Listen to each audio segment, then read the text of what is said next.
Hello to everyone. आज हम लोग डिस्कस करेंगे जो एमसीए की अमेंडमेंट आई है ना 28 सितंबर 2022 को ऑन द सीएसआर। तो उस अमेंडमेंट को हम लोग डिस्कस करेंगे। The first amendment is in rule number 3। Rule number 3 में जी क्या अमेंडमेंट है, इन लोगों ने ना सेकंड प्रोविजो ऐड कर रखा है। अब सबसे पहले एक बार रूल नंबर 3 को देखें। आइए जी रूल नंबर 3 की चर्चा करें। This is rule number 3। Rule number 3 में फर्स्ट प्रोविजो है। फर्स्ट प्रोविजो के बाद सेकंड प्रोविजो नहीं है। तो 20 सितंबर 2022 को जो अमेंडमेंट ये लोग लेकर के आए, उस अमेंडमेंट में इन्होंने क्या करा, सेकंड प्रोविजो भी ऐड कर दिया। अब सेकंड प्रोविजो ऐड करने की रिक्वायरमेंट क्यों पड़ी, इसको थोड़ा हम लोग डिस्कस करते हैं। सबसे पहले तो देखो यार, यहां पे लिखा हुआ है रूल नंबर 3 सब रूल नंबर 1 कहता है एवरी कंपनी। अच्छा, एवरी कंपनी का मतलब एवरी कंपनी। अब चाहे वो होल्डिंग कंपनी है, सब्सिडी कंपनी है, एसोसिएट कंपनी है, ज्वाइंट वेंचर है, 1% कंपनी है, स्मॉल कंपनी है, सेक्शन 8 कंपनी है, गवर्नमेंट कंपनी है, लिस्टेड कंपनी है, अनलिस्टेड कंपनी है, प्राइवेट कंपनी है, पब्लिक कंपनी है, कोई फर्क नहीं पड़ता। Every company means every company. Every company which fulfils the criteria of 135(1). 135(1) में आपको पता होगा, 135(1) में एक लिमिट बता रखी है कि अगर during the immediately preceding financial year आपका जो नेटवर्थ, टर्नओवर या नेट प्रॉफिट इनमें से किसी भी एक लिमिट को टच करता है तो आपको सीएसआर कमेटी बनानी पड़ेगी और आपको 135(5) के according 2% of the average net profit of the immediately preceding 3 financial years उतना खर्च करना पड़ेगा इस फाइनेंशियल ईयर में। तो फिर से देखो, रूल नंबर 3 सब रूल नंबर 1 ने क्या बोला, एवरी कंपनी जिसके ऊपर 135 सबसेक्शन नंबर 1 एप्लीकेबल है उसको 135 का कंप्लाई करना पड़ेगा। कोई नई बात नहीं बोली, ये तो 135 सबसेक्शन नंबर 1 ऑलरेडी कहता है। इसमें कहता है प्रोवाइडेड दैट प्रोविजो है, जो नेटवर्थ या टर्नओवर या नेट प्रॉफिट की बात हम लोग कर रहे हैं, specially for a foreign company shall be computed in accordance with the balance sheet and the profit and loss account of such company prepared in accordance with the provisions of 381 read with section number 198। थोड़ा इसके बारे में चर्चा करते हैं। Foreign company means a company which is incorporated outside India and having a place of business in India। so CSR India में होना चाहिए और इंडिया के रिसोर्सेस को यूज करके जो आपने प्रॉफिट कमा रखा है उसके बेसिस में सीएसआर होना चाहिए। तो अब चाहे नेटवर्थ हो या टर्नओवर हो या नेट प्रॉफिट हो, फॉरेन कंपनी के केस में हम लोग कौन सा वाला चेक करेंगे, जो इंडिया के रिसोर्सेस से उसने, ये तीनों लिमिट को हम इंडिया के कंटेक्स्ट में केवल चेक करेंगे। तो ये सिंपल सी बात है, इसमें तो कोई नई बात है नहीं। अब सेकंड प्रोविजो क्या कहता है, सेकंड प्रोविजो कहता है provided further that a company having any amount in its unspent CSR account as per section number 135 subsection number 6 shall constitute a CSR committee and comply with the provisions contained in subsection number 2 to subsection number 6 of the said act। Provided further that a company having any amount in its unspent CSR account as per section number 135 subsection number 6। अगर आप लोगों को पता हो तो 135 subsection number 5 कहता है कि average net profit of the immediately preceding 3 financial years उसका 2% निकालो और इस साल उतना अमाउंट सीएसआर के नाम का आपको खर्च करना पड़ेगा। मान लीजिए वो 2% आता है 10 करोड़ रुपए। अब जैसे ही फाइनेंशियल ईयर एंड हुआ, मेरे हाथ में भी 4 करोड़ रुपए बचे हुए हैं। सरकार कहती है 4 करोड़ रुपए नहीं खर्च किए तुमने, मैंने कहा नहीं। सरकार कहती है अच्छा ये बताओ, क्या ये अमाउंट जो सीएसआर का अमाउंट था ये आप किस चीज के ऊपर खर्च कर रहे थे, क्या ऑनगोइंग प्रोजेक्ट के ऊपर खर्च कर रहे थे या अदर देन ऑनगोइंग प्रोजेक्ट के ऊपर खर्च कर रहे थे। अगर अदर देन ऑनगोइंग प्रोजेक्ट के ऊपर खर्च कर रहे थे तो जो ये 4 करोड़ रुपए बचे हुए हैं, ये आने वाले 6 महीने के अंदर सरकार ने जो फंड बता रखे हैं शेड्यूल नंबर 7 में, कौन कौन से फंड हो सकते हैं जी? वो फंड हो सकते हैं आपके स्वच्छ भारत कोष fund, clean Ganga fund, PM cares fund, prime minister nation relief fund, army से रिलेटेड फंड हो सकते हैं। उस फंड में आने वाले 6 महीने के अंदर अंदर ट्रांसफर कर दो।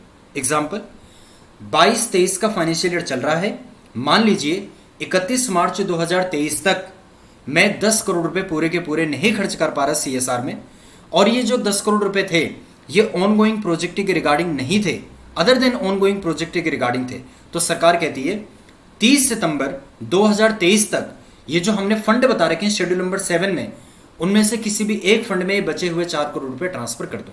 ये बात कहता है 135 सबसेक्शन नंबर 5। 135 सबसेक्शन नंबर 6 कहता है अगर वो जो 4 करोड़ रुपए बचे हुए हैं, मान लीजिए अगर वो ऑन गोइंग प्रोजेक्ट के रिगार्डिंग होते तो फिर कंडीशन दूसरी थी। अगर वो ऑन गोइंग प्रोजेक्ट के रिगार्डिंग थे तो फिर हम आपको ना 30 दिन का टाइम देते। जो ये फाइनेंशियल ईयर चल रहा है, फाइनेंशियल ईयर कब एंड होगा? 31 मार्च 2023 को। तो 30 अप्रैल 2023 तक आपको हम कहते हैं कि एक अलग सा खाता ओपन करो, जिसको हम नाम देंगे अनस्पेंड सीएसआर अकाउंट, जो कि आप शेड्यूल्ड बैंक में ओपन करोगे। वो कंपनी का ही खाता है, उस खाते में 4 करोड़ रुपए ट्रांसफर करो। अब आने वाले 3 फाइनेंशियल ईयर्स तक इन 4 करोड़ रुपए को उस प्रोजेक्ट में खर्च करो, वो जो ऑन गोइंग प्रोजेक्ट आपका चल रहा है। से फॉर एग्जांपल आप किसी के लिए स्कूल बना रहे हैं, या आप ओल्ड एज होम बना रहे हैं, ठीक है, या आप स्लम एरिया डेवलपमेंट कर रहे हैं, तो कोई भी प्रोजेक्ट है वो 2-3 साल का आपका, तो ठीक है, जो 4 करोड़ रुपए वो आने वाले 3 साल तक आप खर्च कर दो। अगर मान लीजिए आने वाले 3 फाइनेंशियल ईयर्स तक भी आपने नहीं खर्च किया, तो फिर 30 दिन का टाइम है आपके पास, उन्हीं फंड में ट्रांसफर कर दो। अब इस पूरी कहानी में से आप एक पॉइंट को केवल दिमाग में रखना, 135 सबसेक्शन नंबर 6 की बात। अगर अनस्पेंट अमाउंट जो 4 करोड़ रुपए था मेरे एग्जांपल में, वो ऑन गोइंग प्रोजेक्ट के रिगार्डिंग था, तो आपको सीएसआर कमेटी बनानी पड़ेगी, ये प्रोविजो कहता है। अब मेरी समझ में ये नहीं आ रहा कि सीएसआर कमेटी बनानी पड़ेगी, प्रोविजो इस बात को क्यों कह रहे हैं। अब इस सवाल के पीछे क्या लॉजिक है? क्योंकि जब आप 135(1) को पढ़ोगे तो 135(1) क्लियरली कहता है कि जिन कंपनीज के ऊपर 135(1) अट्रैक्ट हो चुका है, उन कंपनीज को सीएसआर कमेटी बनानी पड़ेगी। तो फिर ये प्रोविजो अलग से सीएसआर कमेटी की बात क्यों कर रहा है? इसके पीछे रीजन है 135(9) का। अगर मैं सेक्शन नंबर 135(9) आपको बताऊं, 135(9) को आप देखो, यहां पे कहता है where the amount to be spent by a company under subsection number 5, यानी कि जो मैं 10 करोड़ रुपए मेरे एग्जांपल में निकल रहा था, वो कह रहा है अगर वो अमाउंट 10 करोड़ ना निकल करके केवल 50 लाख रुपए या उससे कम निकलता, तो फिर कमेटी बनाने की आपको रिक्वायरमेंट नहीं थी, और जो कमेटी का काम है वो बीओडी कर देता। तो मैं क्या कहना चाह रहा हूं, मेरा सवाल ये था, हम लोग अमेंडमेंट डिस्कस कर रहे हैं और अमेंडमेंट थी रूल नंबर 3 सब रूल नंबर 1 में सेकंड प्रोविजन इन लोगों ने ऐड कर दिया। मेरा सवाल यह है, ये कह रहे हैं सेकंड प्रोविजन में कि जिस भी कंपनी का अनस्पेंड सीएसआर अकाउंट में अमाउंट है, उसको सीएसआर कमेटी बनानी पड़ेगी। फिर मैंने आपसे क्रॉस क्वेश्चन किया था कि 135(1) में जो भी कंपनी कवर हो रही है वो तो बाय डिफॉल्ट सीएसआर कमेटी बना रही है, तो फिर ये प्रोविजन में सीएसआर कमेटी की अलग से बात इन लोगों ने क्यों लिखी? फिर मैंने इसका आंसर दिया because of section number 135 subsection number 9। 135 subsection number 9 में साफ तौर पे लिखा हुआ है कि अगर 135(5) के तहत 2% of the average net profit of the immediately preceding 3 financial years, वो 2% 50 लाख रुपए या उससे कम का आ रहा है, तो आपको सीएसआर कमेटी बनाने की जरूरत नहीं है। अब वो कहता है नहीं है और ये कह रहा है, तो इसका क्या मतलब हो गया? इसका मतलब हो गया कि अगर अनस्पेंड सीएसआर अकाउंट में आपका अमाउंट पड़ा हुआ है तो फिर आपको क्या करना पड़ेगा? कमेटी रखनी पड़ेगी। अब मेरी समझ में ये नहीं आ रहा कि कमेटी रखनी पड़ेगी या नहीं रखनी पड़ेगी। देखो भाई, दो केसेस हैं, सिचुएशन को समझना। अगर लगातार 3 फाइनेंशियल ईयर्स तक 135 अट्रैक्ट नहीं होता तो हमें सीएसआर कमेटी तो वैसे नहीं बनानी। 135(9) कहता है कि अगर अमाउंट 50 लाख रुपए या उससे कम का है तो भी सीएसआर कमेटी नहीं बनानी। लेकिन अगर मान लो पिछले साल मेरे ऊपर सीएसआर की रिक्वायरमेंट थी और अनस्पेंड सीएसआर अकाउंट में मैंने अमाउंट ट्रांसफर कर रखा है, इस साल 2% जब मैंने कंप्यूट किया वो 50 लाख रुपए से कम का आ रहा है, तो 135(9) के अकॉर्डिंग मुझे सीएसआर कमेटी तो नहीं बनानी। लेकिन क्योंकि पिछले साल के जो वो 4 करोड़ रुपए बचे हुए हैं उसकी वजह से मैंने अनस्पेंड सीएसआर अकाउंट तो क्रिएट कर रखा है ना, तो इसीलिए सेकंड प्रोविजो आ गया और उसने कह दिया कि ऐसी कंपनीज को सीएसआर कमेटी तो बनानी ही पड़ेगी, नो मैटर कि आपका 135(9) क्या कह रहा है। समझ आ गई होगी बात। सेकंड अमेंडमेंट जो आ रखी है वो आ रखी है रूल नंबर 4 में। अब रूल नंबर 4 में है क्या? पहली बात, रूल नंबर 4 क्या कहता है? रूल नंबर 4 कहता है कि देखो, जब भी कंपनी सीएसआर करना चाहती है तो सीएसआर करने के क्या तरीके हो सकते हैं। या तो कंपनी खुद सीएसआर कर ले या फिर आउटसाइड एजेंसी को हायर कर ले, आउटसाइड एजेंसी को हायर कर ले। तो वही बात रूल नंबर 4 कहता है। रूल नंबर 4 को अगर आप देखें, चलिए जी एक बार रूल नंबर 4 को डिस्कस कर लेते हैं। यस, तो रूल नंबर 4 में एग्जैक्टली क्या है वो, रूल नंबर 4 सब रूल नंबर 1, ठीक है, रूल नंबर 4 सब रूल नंबर 1 में ही है। तो देखो, the board shall ensure that the CSR activities undertaken by the company itself, या तो कंपनी खुद कर ले सीएसआर या थ्रू सेक्शन 8 कंपनी, ट्रस्ट या रजिस्टर्ड सोसाइटी। 3 बातें याद रखना, या तो कंपनी खुद कर ले या ट्रस्ट के थ्रू करवा ले या सेक्शन 8 कंपनी के थ्रू करवा ले या फिर रजिस्टर्ड सोसाइटी के थ्रू करवा ले। अब देखो, ये कह रहा है कंपनी खुद कर ले या कंपनी क्या कर दे, खुद की कोई सेक्शन 8 कंपनी बना ले या खुद की कोई ट्रस्ट बना ले या खुद की कोई रजिस्टर्ड सोसाइटी बना ले। अगर खुद की नहीं है तो सरकार की हो सकती है ना, वो सरकारी सेक्शन 8 कंपनी हो सकती है, सरकारी ट्रस्ट हो सकता है, सरकारी रजिस्टर्ड सोसाइटी हो सकती है, या फिर कोई भी एंटिटी जो कि पार्लियामेंट या स्टेट लेजिस्लेचर के द्वारा स्टैब्लिश्ड है, या फिर कोई भी कंपनी जो कि सेक्शन 8 कंपनी है, ट्रस्ट है, रजिस्टर्ड सोसाइटी है और जिसके पास 3 साल का ट्रैक रिकॉर्ड है। तो मेरी बात को सिंपली सुनना, रूल नंबर 4 कहता है कि अगर आप सीएसआर एक्टिविटीज करना चाह रहे हैं तो आपके पास कितने ऑप्शन हैं? आपके पास 4 ऑप्शन हैं। पहला ऑप्शन क्या है? पहला ऑप्शन है कि आप ना खुद की सेक्शन 8 कंपनी बना लो, आप खुद की ट्रस्ट बना लो, आप खुद का रजिस्टर्ड सोसाइटी बना लो और उसके थ्रू सीएसआर करवा लो। या खुद की नहीं है, सरकारी है तो सरकारी वाले से करवा लो। अच्छा, खुद की भी नहीं है, सरकारी भी नहीं है, कोई आउटसाइड है, मतलब कोई थर्ड पार्टी है, कोई दूसरी सेक्शन 8 कंपनी है, कोई दूसरी ट्रस्ट है, कोई दूसरी रजिस्टर्ड सोसाइटी है। अगर दूसरी है ना तो उनके पास 3 साल का ट्रैक रिकॉर्ड होना चाहिए। या फिर एक काम करो, चौथा, कोई भी एंटिटी जो स्टेट लेजिस्लेचर या पार्लियामेंट के द्वारा स्टैब्लिश्ड है, उनसे आप अपना सीएसआर करवा लो। अच्छा, अब मेन बात आपको क्या ध्यान में रखनी है कि जो भी मैं यहां पे ट्रस्ट की बात कर रहा हूं, सेक्शन 8 कंपनी की बात कर रहा हूं या फिर मैं रजिस्टर्ड सोसाइटी की बात कर रहा हूं, ये इन दोनों कंडीशन को फुलफिल करे। पहली कंडीशन क्या है? पहली कंडीशन है कि वो section number 12A of the income tax act में रजिस्टर्ड हो, और दूसरा क्या है, उसके पास 80G का लाइसेंस होना चाहिए। ना what is the amendment? Amendment जो इन लोगों ने कर रखी है, अमेंडमेंट इन्होंने बड़ी सिंपल कर रखी है। अमेंडमेंट में इन्होंने कहा, पहले अमेंडमेंट से पहले मैंने क्या बोला? पहले तो मैंने 4 तरीके बता दिए। अब उन 4 तरीकों में मैंने क्या बताया? अगर वो ट्रस्ट है, अगर वो रजिस्टर्ड सोसाइटी है, अगर वो सेक्शन 8 कंपनी है, तो ये 2 कंडीशन को पूरा करें। पहली कंडीशन 12A में ये रजिस्टर्ड होने चाहिए, दूसरी कंडीशन 80G का इनके पास लाइसेंस होना चाहिए। अमेंडमेंट क्या आई?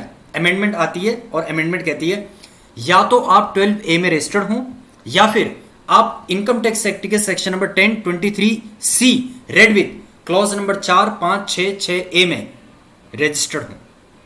मतलब या तो 12A में रजिस्टर्ड हो या फिर सेक्शन नंबर 1023C में एग्जम्प्ट हो प्लस 80G का लाइसेंस हो, बस इतनी अमेंडमेंट है। मैं फिर से कह रहा हूं, 12 पहले क्या था 12A प्लस 80G, अब क्या कह रहे हैं 12A या फिर 1023C plus 80G। Is this clear to you? Yes. जो अगली अमेंडमेंट है that is in rule number 8। And now what is the amendment? पहले तो हम रूल नंबर 8 को समझते हैं।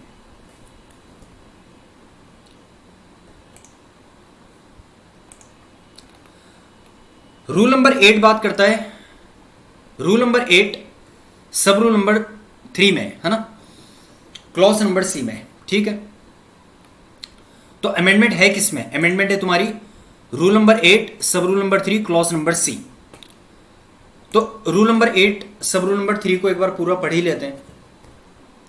इसमें लिखा हुआ है a company having average CSR obligation of 10 crore रुपए और मोर in pursuance of subsection number 135 subsection number 5 of the act in the 3 immediately preceding 3 financial year shall undertake impact assessment through an independent agency or their CSR project having outlay। क्या कहना चाह रहा मैं बता देता हूं।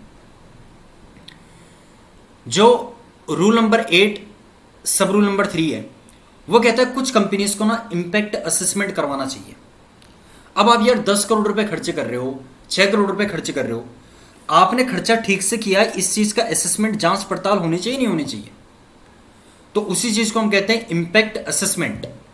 जो आपके सीएसआर से इम्पैक्ट आया है समाज में, मान लो आपने रोड कंस्ट्रक्ट करवा दी किसी गांव में, अब उसका असेसमेंट तो होना चाहिए, रोड की क्वालिटी क्या है, कितने टाइम पे ये रोड बनी, ठीक है, कितना अच्छा मटेरियल आपने यूज कर रखा है, इसका बेनिफिट कितने गांव को पहुंचने वाला है, इस कनेक्टिविटी से क्या क्या आसपास के गांव में फर्क पड़ने वाला है, उसका एक पूरा असेसमेंट होना चाहिए ना। तो इंपैक्ट असेसमेंट सबसे पहले तो ये बताओ किन कंपनीज को करवानी पड़ती है। तो rule number 8 sub rule number 3 में लिखा हुआ है कि उस कंपनीज को इंपैक्ट असेसमेंट करवानी पड़ेगी जिसका average CSR obligation of the immediately preceding 3 financial years, ध्यान से, जिसका average CSR obligation of the immediately preceding 3 financial years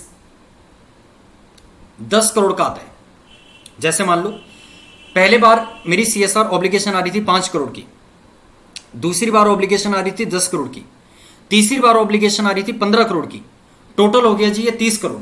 अब इसका एवरेज निकाल लो, वही आ गया 10 करोड़। तो मेरी कंपनी को अब इंपैक्ट असेसमेंट करवाना पड़ेगा। तो इंपैक्ट असेसमेंट पहले किनको करवाना पड़ता है ये बात समझ गए? जिनका average CSR obligation of the immediately preceding 3 financial years, उसका जो एवरेज आता है वो 10 करोड़ रुपए आता है। तो ऐसी कंपनीज को सीएसआर का इंपैक्ट असेसमेंट करवाना पड़ेगा। किन प्रोजेक्ट्स का करवाना पड़ेगा? पहले तो अभी हमने समझा किन कंपनीज को करवाना है, कंपनीज की लिमिट मैंने बता दी आपको। अब सवाल उठता है, मान लीजिए कंपनी के 4 प्रोजेक्ट्स हैं, तो मुझे किन प्रोजेक्ट का इंपैक्ट असेसमेंट करवाना है? कहता है जिसमें सीएसआर का जो आउटले है वो 1 करोड़ रुपए या उससे अधिक का है, प्लस इंपैक्ट असेसमेंट के इमीडिएटली प्रीसीडिंग उसको 1 साल हो चुका है उस प्रोजेक्ट को। तो ऐसे प्रोजेक्ट का आपको इंपैक्ट असेसमेंट करवाना पड़ेगा। मान लीजिए मेरे 3 प्रोजेक्ट हैं, पहले प्रोजेक्ट में जो मैंने खर्चा किया वो 50 लाख का किया, दूसरे प्रोजेक्ट में मैंने खर्चा किया 20 लाख का, तीसरे प्रोजेक्ट में जो मैंने खर्चा किया वो किया मैंने 1 करोड़ रुपए का।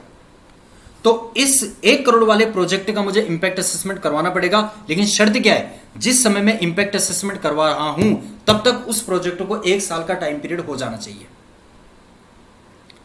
ठीक है जी। अब अमेंडमेंट किसमें? अमेंडमेंट है तुम्हारी rule number 8 sub rule number 3 के क्लॉज नंबर सी में।